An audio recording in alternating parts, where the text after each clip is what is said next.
Yo, yo, yo, yo, yo, what is going on, COD Familia? It is your boy BN, aka Mr. Kingdom Builder, and we are here in the number 2 KVK for Season of Strife 2, Winter is Upon Us chapter. This is with Kingdom 3, that's with VM and RK, Kingdom 5 with NOIR, Kingdom 48 with KoNG and WS, Kingdom 68, GG and WP. They're one group, and you can see here that there is a fighting happening in Zone 2 right now between KoNG, VM, and then we have NTS on the other side. Yesterday when we did the day one recap, for those of you that watched that, right, this is basically where they were pushing through this canyon choke, still here. And then on the other side of the group, we have Kingdom 49 NTS, Kingdom 62 FG, FOFG, and then Kingdom 70 with BxS and SXB. And then the topic of today is going to be more focused on Echo going solo and kind of what that means and the implications also for if you are an alliance or kingdom that is deciding, hey, maybe you want to go solo. And I'm just going to give my general thoughts and feedback on the decision overall. So, and I should say as well, I'll get to this in a moment. But as always, if you enjoy the content, make sure you throw us up because it helps out a lot. So before we start and we dissect a little bit, I want to tell you that I have already started reaching out to leadership from all of the kingdoms. There are some kingdoms I've already started to hear back from, and I asked them a number of questions about the pre-KVK diplomacy and how things went down in the beginning. And some of them have started to reply. I'm still waiting on some replies from others. I think I have one so far that opted for a no comment. But I can tell you the responses that I've got so far, along with what I have been told I will be getting a response from shortly, is probably going to be pretty illuminating. I've already read through some of the responses. Some people don't mind if they're public. Some people have opted to be anonymous. But I will be sharing with you the feedback. And again, I reached out to everyone so that way everyone had an equal opportunity to say their piece. And then I will be doing a separate video on that. With that in mind, Echo going solo, breaking off. Let me, first and foremost, show you a little bit of Dirta, if you will. And this is, I actually had just updated some of this too as well, and then we're going to go over some of the kind of overall map positions. So I ended up pulling kind of total kingdom power at this moment in time. This is not the PvP power for if there's 60 mil power and above players. This is just current kingdom power for where those kingdoms are at with each of the alliances. So that's just me going into each of the kingdoms and taking a look at where their alliance power is at currently. And then we did this based on 3 decimal points going in up to billion, right? So we're just kind of rounding, if you will, there to the thousands, I think is what that one is considered. I kind of remember these things from school. So you can see Kingdom 3 is currently at around 14 billion, Kingdom 5 at around 24 billion, Kingdom 48 at around 15.3 billion, 68 is at 19.7 billion, 19.8 if you want to round, Kingdom 49 is at 13.9 billion, Kingdom 60 is at around 22.7, 22.8 billion. I only counted them as the two. I usually don't count them below 3, but I only counted them because they were already there. So just, again, wanted to give an accurate reference. Kingdom 62 is at around 16.5, 16.6 billion. And or maybe that is 5. And then we have Kingdom 70 at around 20.9 billion power, right? PvP, this is from probably like a week ago when I ended up pulling it, or a week and a half. So again, it could be a little bit outdated right now, but this is current here, at least when it pertains to kingdom power. Now, if we take a look at some images, right, and we can show you some of these, this is what the initial matchup was thought to be. Not to say that everyone had agreed to this, but this is what was kind of being touted early on from a number of people that said, hey, this is what the matchup could be if everyone kind of agrees to go on each side. We end up finding out that this becomes the matchup, which is now Echo solo. You got GGWP, NOIR, RKVM, KoNG, WS on one side, BxS, SXB on the other, NTS, FG, FOFG on one side, and then Echo by themselves. And we kind of talked about what the idea behind this could be as far as it progressing from Zone 1 into Zone 2. We now know that Echo has not gotten any PvP action from BxS and SXB. Most likely that's probably going to end up being, I mean, again, how this looks is that zone 3s are going to be opening up in about a little more than 5 days from now. So we're probably going to be looking at that on around October 10th. Once that happens, and based on how things are looking, and we'll show you this in game as well, 60 will probably end up beating out NTS FG or Kingdom 49 62 if they fight, which means that 60 might just get I don't want to say a free zone 3, but they will probably end up being able to control and get the zone 3, regardless of how much pushback 49 and 62 give, which means in the end, they will have that zone 3. The BxS and SXB group will be fighting 68 in this zone 3, and that'll be until the level 5 pass is open, where then the NOIR can come in here from the north on the zone 2, and then it basically becomes a 2v1. Now, there are some interesting things that could happen here. I want to point something out that I actually think I would almost love to see, is if Echo gets the win here against them, I almost would love to see them just like partner up. I don't know. I don't want to call it an app. I just want to say partner up and ally, even if it's temporary. I would love to see them ally with BxS and SXB to fight GGWP and NOIR here in this area. I just think that would be dope. That's just me. I actually think that would be a fun fight to see in Zone 3, where you're kind of getting a more purish 2v2. I think the numbers actually, again, probably still a little bit more in GGWP NOIR's favor, but I think the numbers are a lot closer overall, and so that, I think, to me, would be awesome to see. And then we look at the Zone 3 over here. This is going to be a free Zone 3 for 5, 3, and 48, so there's not really going to be anything going on there, which means that at most, the real, like, hardcore, probably, like, long-lasting fight is probably going to be between 70 and 68. So, if 60 doesn't opt to assist and help out BxS and SXB when NOIR ends up getting to the level 5 pass, the other thing they could do is they could just hit BxS and SXB from the back. That is something that they could potentially do, and just kind of speed rush through that, and then maybe they just fight GGWP and NOIR after, or they just hit BxS and SXB and then they just pull back after that, right? Kind of saying, well, you know, screw you for what you did in Zone 2 without giving us a fight. It would be, I don't even want to say it would be funny, but it would just be like, I don't know. It'd be rough. And so we get to the situation where really at this point, we're probably going to get 1.5 fights, decent fights. And then we're going to get to the point where the level 5 passes open up. Now, I doubt Echo, if they don't find any value up here, I would say outside of allying with BxS and SXB, there's no point for them to go. I mean, really, unless they just want to go fight the 1v2 after GGWP and NOIR finish off BxS and SXB. Again, just based on numbers and the assistance that they would be getting, it just seems highly unlikely that BxS and SXB would be able to outlast for that long going up against that 2v1. And then 49 and 62, right, they ended up getting pushed out, they're still fighting right now. They're in Zone 2, so who knows what's going to happen there. Will they keep fighting by the time Zone 3 opens? And then, will that be a determining factor on if one group goes in somewhere else versus the other? And then at that point, it's, okay, well, now you're going to have to wait for the level 6 passes to open for the adjacent Zone 3s, and then you're going to get some action going on, right? So at that point, does 60 decide, okay, then we'll go in and fight BxS and SXB from the back? Or do they let BxS and SXB do their thing, don't assist, don't fight against them, and then they just go here and go against 3 and 48 into the other Zone 3, right? That could be an option as well, but then they would still have to potentially worry about 49 and 62 on the back. So to say all of this is to mention that the decision of going solo, I often find, presents you with, and can present you with, more hurdles and challenges than it can solutions. Now, there are kind of two ways of approaching an alliance going solo in the game. One option is that you purely want to go solo because you just don't care, and you maybe want to test your metal against everyone else's metal. Why can I not? Why am I getting? Oh, there we go. That was weird.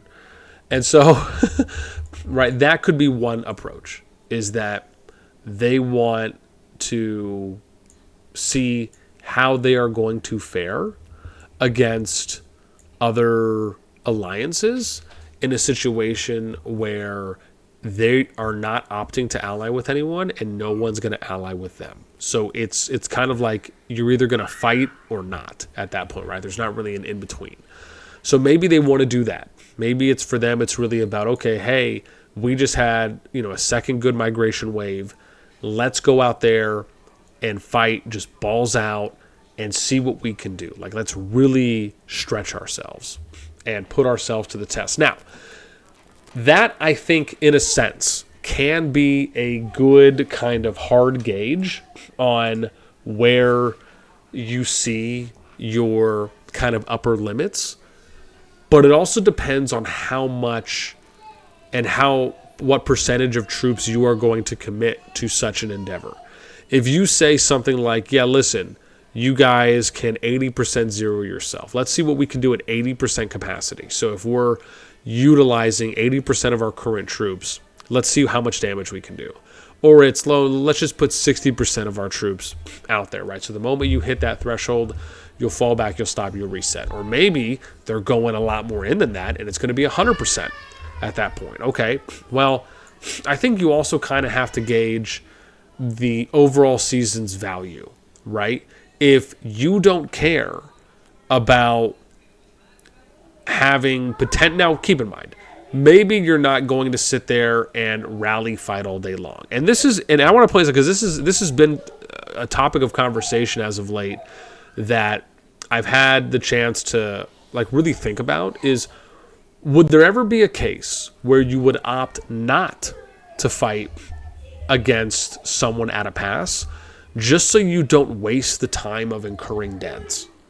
If that's the case, and let's say Echo ends up, getting this free level 6 pass, they have the level 5 that they'll be able to get into, right? So, let's just say they get into a situation, or anyone does for that matter, where they're not having to worry about sitting there and kind of having these long pass rally, counter rallies, drawn out battles and engagements. At that point, you're really just fighting open field, so you don't really have to worry about deads.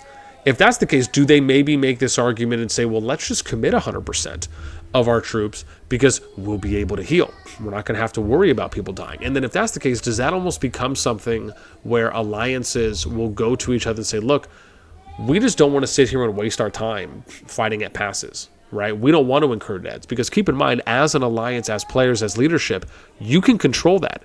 You don't have to just play the way that the game maybe wants you to play at passes. You can go there and have a conversation between leaderships and say, look, let's just fight out in the open field. Let us take the pass. We won't build out into your territory, and we'll just fight it out here, right? That could be one option. And I would almost argue that a number of people would probably maybe enjoy that. Or do alliances say, you know what, we don't care if we have the pass. Let's just let them count the pass, and then we'll just fight it out in the open field. We don't care about rallying. So I almost wonder if that's something where we might see more of that happen, where leaderships will take it more into their own hands to kind of opt for that. And that's kind of why that leads me into thinking, well, if Echo is going to go solo, if you're going to go solo, how are you maximizing this effort of going solo?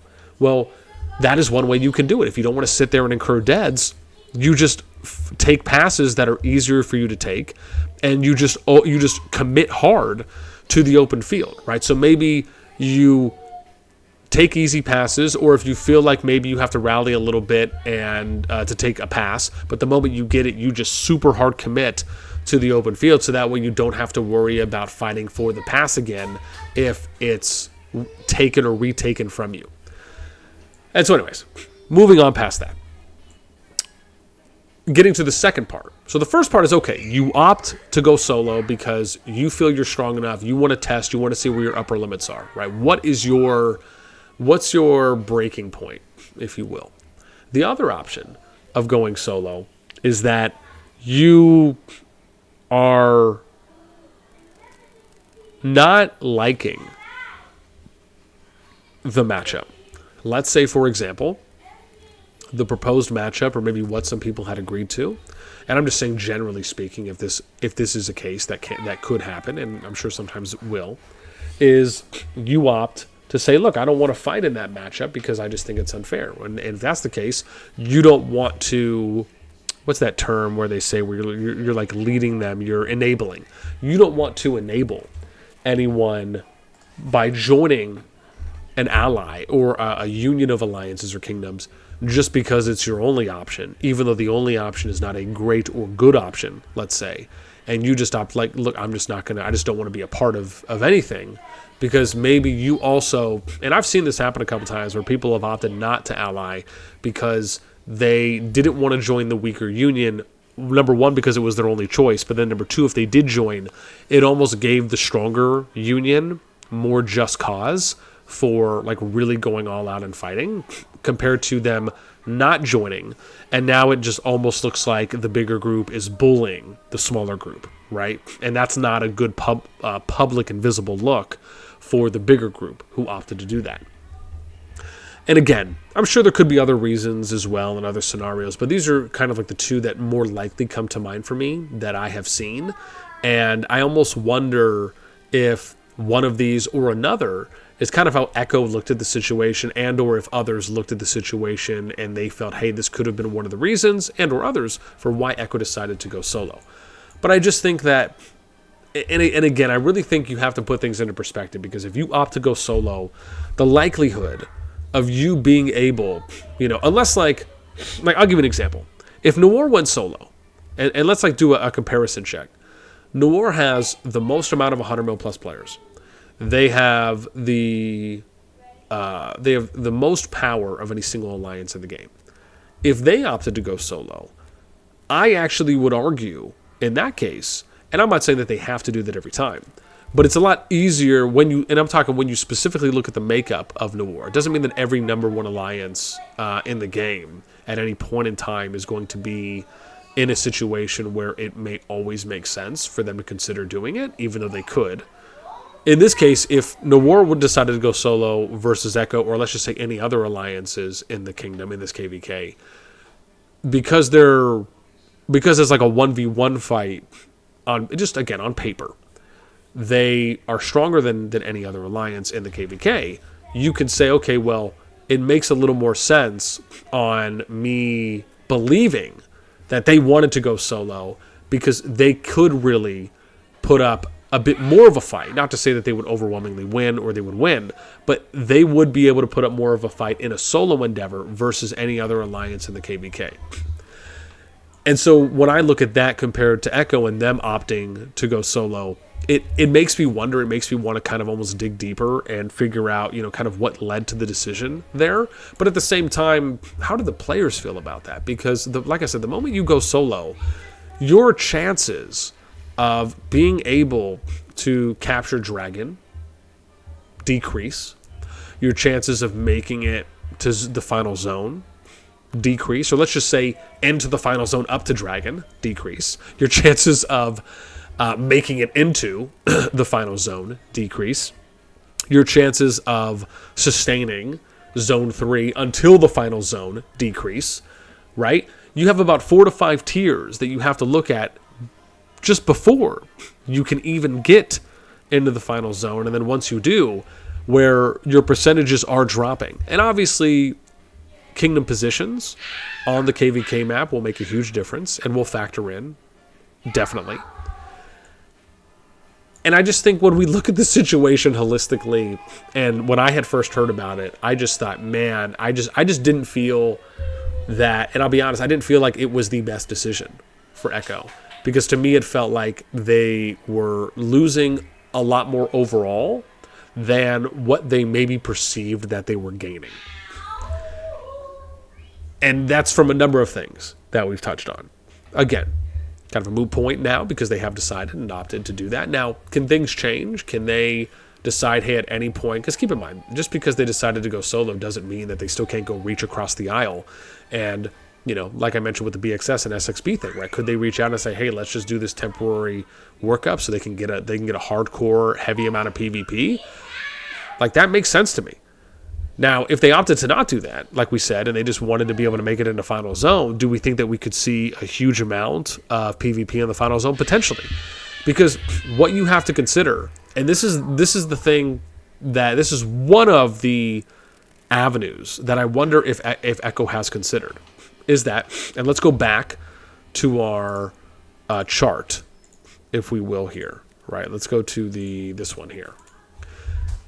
So if Echo makes it into Zone 3, and GGWP and NOIR push out BxS and SXB, at that point, and then if Echo pushes out NTS and FG, right, 4962, what that means is that it immediately now becomes a 1v3, right, or a 1v4 if you're counting kingdom to kingdom in the final zone, which means that it would be GGWP, NOIR, RKVM, KoNG, WS versus Echo and ECH1, right, or whatever shell that they're opting to use. I mean, like, you have to really think about that. I get this idea of wanting to go solo. And the other idea is like, okay, yeah, you probably don't want to take an ally with a union that may not be the most overall, right? And keep in mind, these numbers here are PvP numbers are for the 60 mil plus, right? These were not total kingdom power numbers prior to. But even though they have a little bit more of an advantage on the NOIR side versus the BxS Echo NTS side, right, you could still get a lot of PvP in if you opted to do that. However, right, and so I think this is kind of where you have to weigh. This is, I guess, my final thought here, is this is where you have to weigh.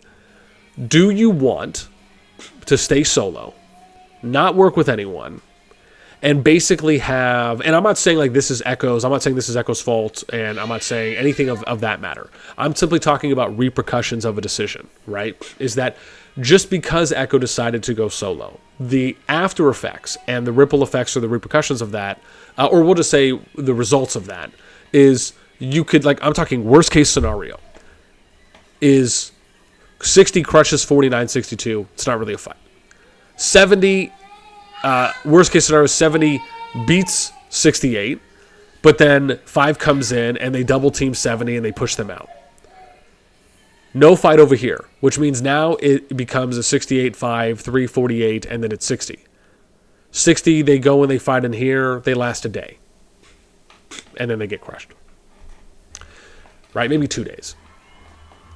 But, I mean, I would argue probably 1 day. If it's a pure 4v1, I would argue about a day. And so it just, once again, right, it goes from what could have been a decent, I don't want to say great, but I will say decent. It could have been a decent PvP season. Whereas now it's like, okay, it's just like lopsided matchups outside of like one, right? Which really probably the fairest matchup. Well, sorry, 2, if you really want to make the argument, right? So it's like 49-62 against 348, given how long they've been fighting so far, going on almost 2 days now. Like, that's a pretty decent matchup just because of how long they've been fighting consistently in the back and forth and how long they've been at the choke. No one has overwhelmingly pushed one side, at least past that choke at this time. And then 70 versus 68, well, that seems like that could be a decent-ish matchup, right? Without us kind of doing a hardcore deep dive. So, right, you're looking at maybe 2 decent matchups out of 1, 2, 3, 4, 5, 6, 7 zones. I just don't think that's good enough overall. And again, this is not me saying anything bad or negative against Echo. We're just simply talking about what is the after effects of said decision. And so, yeah, just again, I think overall, right, it does immediately become one of those things where it's like, could this get to a point, depending on how Zone 3 plays out? Because I think that, to me, is going to be the big determining factor on, are we going to say that this was just an okay KVK? Are we going to say that, oh, okay, well, hey, maybe based on how things are happening now, maybe it could be slightly successful? Or are we going to say that this could be the second most disappointing strong KVK group behind the previous number 1 KVK, which was with NOIR, TFS, BxS, and EIS? Because I do think that in the worst case scenario, that is where this KVK could go down in history, is as the second most disappointing KVK in history, behind the previous one. And I hope it doesn't. Like I said, I guess if I was to end with anything, I will just say, and I'm going to make a separate video on this where we talk about KVK matchmaking and how it's like crippling and I think really hurting the gaming the PvP landscape and the gaming landscape within COD, and they do need to start aiming and looking to make adjustments. And there are, I think, some clear solutions and some potential fixes that they could implement that would help this area out tremendously. Because to me, I think there's a number of factors that go into having a healthy KVK. One, it is map design, which is, I should say, kingdom placements, and then broken up into the second part, which is how passes open. 3, it is how diplomacy is decided before, and then also kingdom relationships. Those, I think, are what I would probably say are the 4 most highlighted aspects that go into determining the health of a KVK throughout an entire season. And we will be touching on that in a later video. With that in mind, that's pretty much it for me. I just wanted to kind of share some thoughts. Again, I know we did focus on Echo for the most part, and we were able to touch on a couple other parts that I thought were some branch extensions. I would love to know just what you guys think, right? Do you agree? Do you disagree? Do you have thoughts on the overall matchup? Do you like the way that things are going on? Do you think that if things end up going down the worst case scenario, that this could end up being the second most disappointing KVK, strong KVK in history? Do you think, no, it's not that serious, everything's going to work itself out, we're still going to get some amazing Zone 3 and potential Final Zone PvP? Let me know what you guys are thinking in the comments down below. That's going to be it for me. As always, until next time, we'll catch you later.